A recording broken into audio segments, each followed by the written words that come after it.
নমস্কার, smile with মিশে নতুন আরেকটি ব্লগে আপনাদের সবাইকে অনেক স্বাগত। আজ 14ই ডিসেম্বর, আজ আমার দিদার মৃত্যুবার্ষিকী। আজ প্রায় 15 বছর হয়ে গেল প্রতি বছর বছরের এই দিনটি বা তার আশেপাশের দিনগুলোতে আমরা এই জায়গাটাতে আসার চেষ্টা করি। আপনাদের মধ্যে যাদের এই ধরনের ভিডিও বা এই ধরনের জায়গা পছন্দ নয়, তাদেরকে আমি রিকোয়েস্ট করব যে আজকের ভিডিওটি স্কিপ করার জন্য।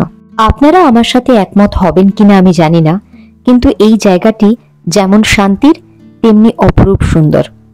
কমেন্টে আমাকে নিশ্চয়ই জানাবেন আপনাদের কি মতামত।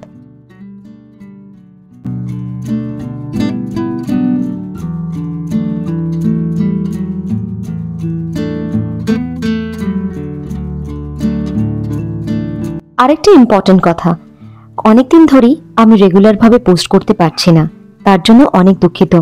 তাই ঠিক করেছি এবার থেকে প্রত্যেক সোমবার একটি করে ভিডিও পোস্ট করব, তাতে আপনাদেরও সুবিধা হবে আর আমাদেরও সুবিধা হবে।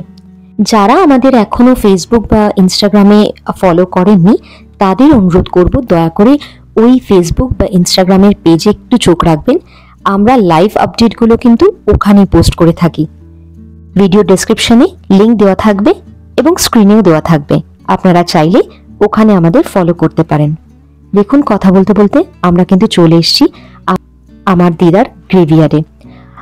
এখানে আরেকটা কথা বলে রাখি, আমার দিদা খ্রিস্টান ছিলেন। এখানে আমাদের নিজস্ব কোনো জমি কিন্তু কেনা ছিল না। আমার দিদা একটি খ্রিস্টান সোসাইটির সাথে জড়িত ছিলেন, সেখান থেকেই এই জমিটা দেওয়া হয়।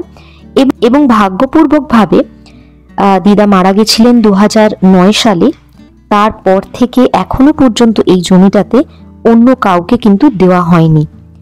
আর সেই কারণেই আপনারা দেখবেন এই জমিটা কিন্তু কোনোভাবেই বাঁধানো নয়, কারণ যেহেতু এটা ওই সোসাইটির একটি জমি, সেহেতু আমাদের কিন্তু কোনো রকম কোনো পারমিশন নেই এই জমিটাকে আমরা নিজেদের মতন করে বাঁধাতে পারবো।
দেখুন, ছোট্ট শিশুগুলো কি সুন্দর নিজেদের শান্তির ঠিকানা খুঁজে পেয়েছে এখানে।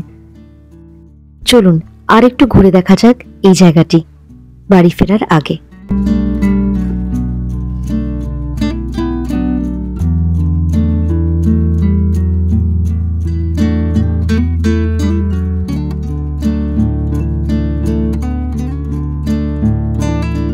এই জায়গাটিতে আরো কিছু বিখ্যাত মানুষের কবরস্থান রয়েছে। তার মধ্যে একজন হলো মাইকেল মধুসূদন দত্ত এবং তার স্ত্রী রেবেকা।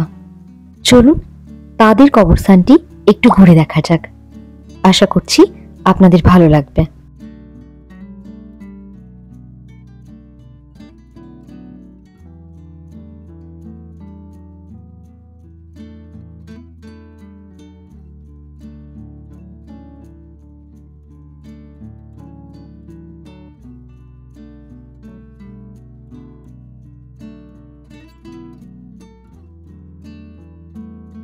বাড়ি ফেরার সময় হয়ে গেল।